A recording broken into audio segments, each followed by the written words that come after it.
اور ایک حدیث کے اندر یہ بھی فرمایا گیا کہ آپ صلی اللہ علیہ وسلم کو بتائی گئی یہ رات، آپ اپنے حجرہ پاک سے باہر نکلے مسجد نبی میں صحابہ کرام کو بتانے کے لیے کہ فلاں رات لیلۃ القدر ہے، لیکن وہاں دیکھا کہ دو آدمی اونچے اونچے بیٹھے بول رہے تھے یا آپس میں جھگڑا کر رہے تھے۔ ایک حدیث میں آتا ہے ان دونوں کے ساتھ شیطان تھا،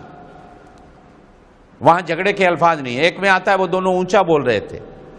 مسجد کے اندر اونچا بول رہے تھے۔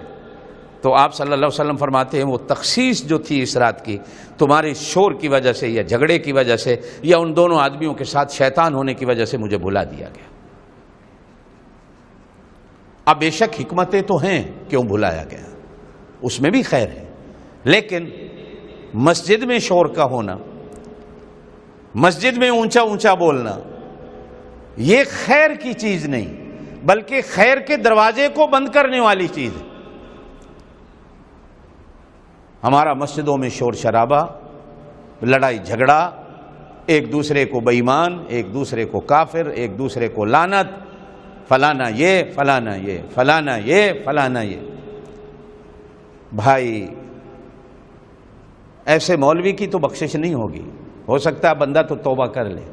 لیکن جو مولوی دوسروں کو کافر کہتا ہے، دوسروں کو بے ایمان کہتا ہے، حسد کرتا ہے، بغض پھیلاتا ہے، فتنہ پھیلاتا ہے، تو کیا ہوگا؟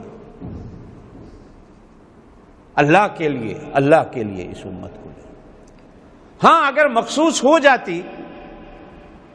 تو پھر ہم تو شاید سارا سال نماز بھی نہ پڑھتے، کہتے ایک لیلۃ القدر آئے گی معاف ہو جائے گا، نہ حج کرتے، نہ زکوٰۃ دیتے، نہ روزے رکھتے، لیلۃ القدر میں سب کچھ معاف ہو جائے گا۔ اور اگر اللہ نہ کرے اس رات کسی کو سفر پیش آ جاتا تو سارا سال روتے روتے زندگی گزارتا کہ میں لیلۃ القدر سے محروم ہوں گی، یا کوئی بیمار ہو جاتا، ہسپتال میں داخل ہو جاتا، یا ڈیوٹی ایسی نکل آتی تو وہ کیا کرتا؟ وہ بھی سارا سال روتا رہتا کہ لیلۃ القدر رہ گئی۔ حکمتیں ہیں، اللہ نے چھپا دیا، چھپانا بھی ایک راز ہے اس کا کہ اب شاید اسی برکت سے ہم پورے عشرہ میں لیلۃ القدر کو تلاش کریں۔ بعض صحابہ تو قسم کھا کر کہتے ہیں کہ ہوتی ہی 27ویں کو، اور ایک آدھ صحابی تو کہتے ہیں نہیں وہ سارا سال گھومتی رہتی ہے تاکہ بندہ سارا سال اس کو تلاش کرتا رہے، اور کچھ نے کہا نہیں، ام المومنین سیدہ عائشہ رضی اللہ تعالیٰ عنہا سے روایت، طاق راتوں میں تلاش کرو، وہ طاق راتوں میں ہوتی ہے۔ بعض احادیث کی کتابوں میں اس کی نشانیاں بھی بیان کی گئیں۔ اب ہم نشانیوں کے پیچھے نہ دوڑتے پھریں، یہ ہر ایک کے علم میں نہیں آتی،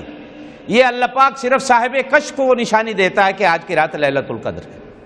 ہر ایک کو نصیب نہیں ہوتی۔ بعض لوگ ایسے ہوتے ہیں کہ جن کی ہر سال کی ہر رات لیلۃ القدر ہے، کچھ لوگ دنیا میں ہیں، آج بھی ہیں بھائی، کہ جن کی 12 مہینے ہر رات تار اس سے جڑی رہتی ہے، وہ بستر پہ لیٹ کے ہی نہیں دیکھتے، ہر رات ان کی شب قدر، ہر رات ان کی شب برات، ہر رات ان کی زیارت، ہر رات ان کی ملاقات، کچھ لوگ ہیں دنیا میں ایسے۔ یہ تو ہم گناہ گاروں کے لیے انعام کے طور پر اس مہینے میں اور کتنے انعامات اس نے اتارے، یہ بھی انعام دیا کہ گناہ گاروں یہ بھی ایک بخشش کا ذریعہ ہے، میری دوستی کا ایک انعام ہے، ہدیہ ہے، ایک تحفہ ہے، اسے قبول کر لو۔ ارے یار کی یاری کو دیکھتے ہوئے اگر تمہیں دنیا کا کوئی جھوٹا فتنے والا فحاشی والا یار رات کو ملنے کا ٹائم دے دے، اس کو ملنے کو تو تم ساری رات جاگتے رہو گے۔ آؤ دیکھتا ہوں میرے ساتھ پھر تمہاری یاری کیسی ہے، میں تو جاگتا ہوں ہمیشہ صرف تمہاری یاری کے لیے، اب دیکھتا ہوں کہ تم مجھے کتنا ٹائم دیتے ہو، تو چلو ایک رات صحیح، اس رات کا ایک حصہ ہی صحیح۔ تنزل الملائکۃ والروح فیہا بإذن ربہم من کل امر سلام ہی حتی مطلع الفجر۔